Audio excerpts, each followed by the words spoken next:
Pardon the little interlude here, but we're going to take a few minutes to talk about these two lovely ladies here who appeared in this, made their major appearances in the same game, but this is the only scene they're ever mentioned together, so there's no better opportunity to discuss this.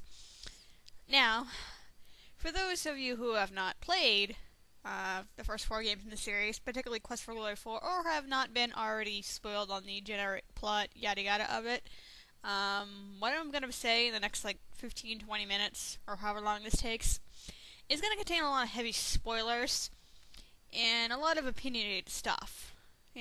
That is my opinion on them and everything. So if you're either not interested or do not wish to be spoiled on, generic plot, character development, whatever, feel free to skip directly to part 27 of the LP.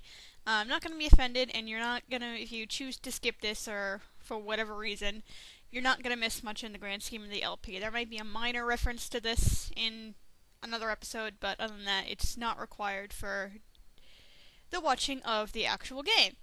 And for those of you who are going to stick around, I ask you just please refrain from commenting until you've watched the whole thing. Okay? Now, without further ado, like I said, these two ladies made their major appearances in Quest for Glory 4, and yet they're never mentioned together anywhere except this little scene right here, and I'm at a loss for words from retarded reason. I'm going to talk about Katrina first, simply because I have a lot more to say about her. I think it's kind of weird that even though Arana has made some kind of appearance in the first 3 games prior to Quest for Glory 4, she's a lot less character development, which is kind of sucky. But anyway, one common thing, my number one common complaint about Katrina is not really about Katrina herself, it's about, what all the fan sites and stuff classify her. People, Katrina is not a villain. She's not even an antagonist. She's not. If you people knew your literary terms, and excuse the bitching here, an antagonist is someone who opposes the hero. And of course, a villain is a subset of that, which has implications of being evil or doing things out of malice or whatever like that. Katrina doesn't fit that. She's a little more on the anti-hero side, I guess, but she's not a villain and she's not an antagonist. There is pretty much no point where she directly opposes the hero, which is what the whole point of an antagonist is, and she doesn't do that. Yes, there's that scene where she in the dungeon where she kind of blackmails him, but I think that can be explained, and we'll get into that a little later once I get there. So, she's not a villain. She's not. And, like I said, she's not even evil. Yeah, she wants to summon a Vurzil, yes, and that does, in the end, well, not really, because obviously you stop it, but would bring out tragic consequences. That's not what she's going for. The reason she wants to summon a Vurzil is because she's a vampire, and she's sick to death of being basically subdued, for lack of a better term here, during the day. She wants to be rid of that weakness. That's her whole reasoning for why she wants to summon the Dark One. Excuse my breathing into the mic here, I'm adjusting a little bit. She's not doing it out of malice or because she wants to take over the world. She just wants eternal night. And she is so blinded by her ambition and her desire to be rid of her greatest weakness that she can't see the tragic consequences of this. If you went and did the gypsy, seen the Gypsy's fortune, you would know that the Gypsy does explicitly state that what she wants is not going to be what she gets. And Katrina can't see that, which is almost kind of sad, but...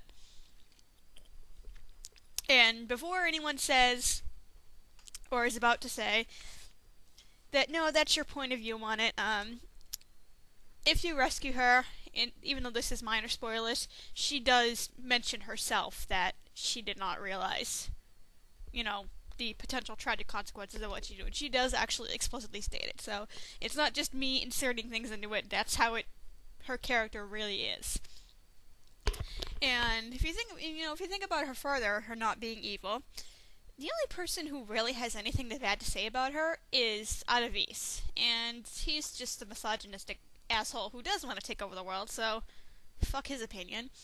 I mean, yes, she does kidnap a child from the town. Well, sort of. Indirectly. But she doesn't do it out of malice to piss off the townspeople or because she wants a servant or a slave or anything. She does it because she longs to love a child of her own. And once again, yes, there's no reason to believe, even from what Tanya says herself, once you do rescue Tanya, is there's never any indication that Katrina was anything but a loving mother-like figure to Tanya. So, yeah, again, not evil, not a villain, not really. Even her goon guards don't have anything bad to say about her, And Boris doesn't either, but then again, that's part of his character, so we're gonna leave him out of that. But, and it's, how should I put this? It's also kind of interesting, too, is usually you don't think of darker people capable, of higher feelings like that, particularly love, and yeah, the gypsy, once again, mentioned she starts to fall in love. Obviously, we know it's with the hero here. And remember, guys, fortune-telling, gypsies, oracles, sybils, whatever, in Sierra adventure games, don't lie. They don't. They may get, little things open to interpretation, but pretty much they don't lie to you. So, yeah, it's pretty obvious where that slight mention was going. And it's kind of, you would think that was kind of ironic in someone who has the title of the Dark Master. But they never actually, it's never mentioned anywhere, as far as my knowledge goes, or at least not in, in the games. I don't know if it's mentioned in other official media such as manuals or whatever, what the title the Dark Master actually means. You would think it means something, demonic and, having associations with, making a deal with the devil kind of thing, and just generically being evil or whatever. But like I said before, she's not evil. She's flawed, definitely, but who the hell in this world isn't? But even I'm not sure it actually even alludes to. Yeah, well, granted, she's not a goody good. We can give her that. I mean, I don't think she's incapable of darker thoughts and darker actions, but that's not who she is as a whole. And part of me wonders, because of the fact that she is a vampire, and because of the fact that she is a very powerful wizard, I really wonder if the Dark Master is supposed to be just, could be, in her eyes, just a literal title, because, she is a master magician, and she only comes out during the night, so it literally, the whole thing could be just a simple allusion to the fact that she's a wizard vampire. I mean, wouldn't that be just kind of hilarious if that's all it really was? But the title, was supposed to everyone else mean something. You would think it means something more, and maybe that's even part of it too. And of course, it doesn't actually say who gave her the title of Dark Master. Did she give it to herself? Did she inherit it from a Dark Master before her? Did the whole Society of Wizards give that to her? We don't find that out either. So I guess that's open to interpretation. But I just like the fact that it could be just mostly just literal, and it's meant to look like there's more meaning in it than there really is. I think that would be kind of funny.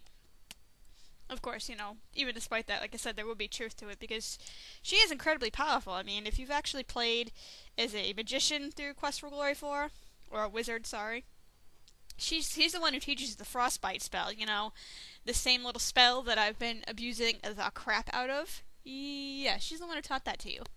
Willingly, I might add. So, she actually, and going back to what I said about, her not opposing anyone anyway, when you first meet her, granted she has her own reasons for doing this, because obviously she wants to coerce you into helping her. Unlike the townspeople, who pretty much go tell you to piss off at first, she's kind to you. I mean, she willingly gives you a spell, she points you out to the town, you go on a few dates, so to speak, she flirts with you. Now, like I said, yeah, she does kind of have her own little reasons for doing this, but there's also the truth that, yes, she is, probably despite what she wanted, she is actually attracted to you, so it's, a little bit half and half. Now, it could be debated whether she realizes or not, or not she's, falling for the hero. I think it's, personally, I think that's open to interpretation. I think a part of her may realize that, but doesn't want to acknowledge it until, obviously, she, throws herself in front of the spell out of Ace's casting at the end, and with tragic consequences. I don't think she's come to terms with those feelings that may be hidden until that point. I mean, granted, again, that's just my opinion on the matter. So, and of course, there's that little questionable scene which kind of pisses me off. That little scene in the dungeon, where she's dressed up in the leather and the whole whip and everything like that, and she's got the hero chained up, and insert 18,000 different sexual bondage references here, because we know we want to, and we all know what we're thinking.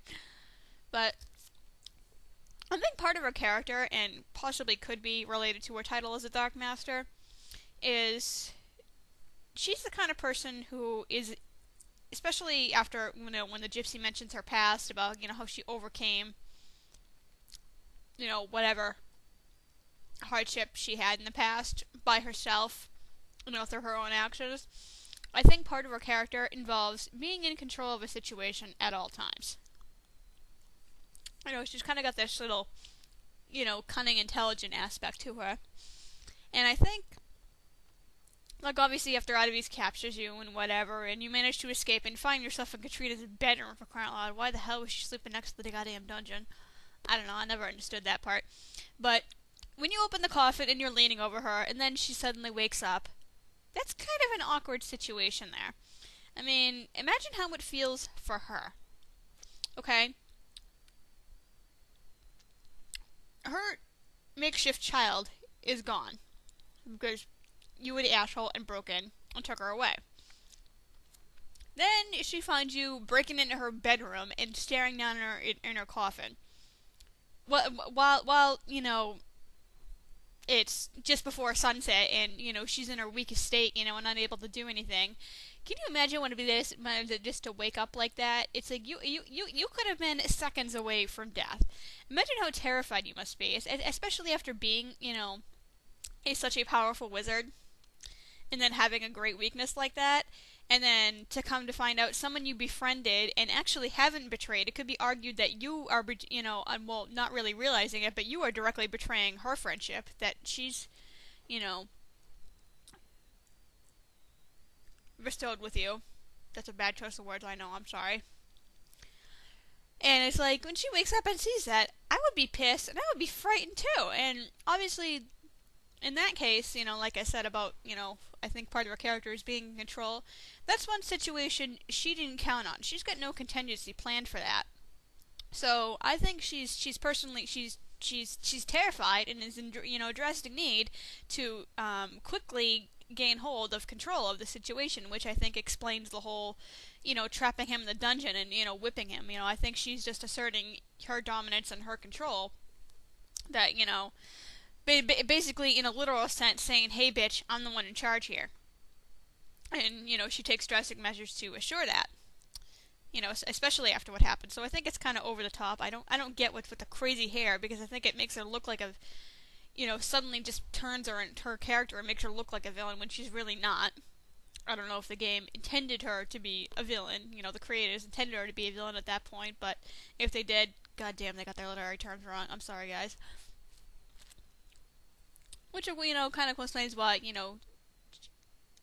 I guess blackmail isn't the right word, because she was actually, working toward him getting the rituals for her anyway. But now that, the situation has changed and, she had to reassert her control of the situation, I think that explains, the whole forcing him to get the rituals thing. Like I said, even though that's what she wanted him to do in the first place, so. Now she's pretty much saying, alright, F this. Not playing games anymore, this is what I want. This is what I've wanted you to do. Now shut up and just go do it already.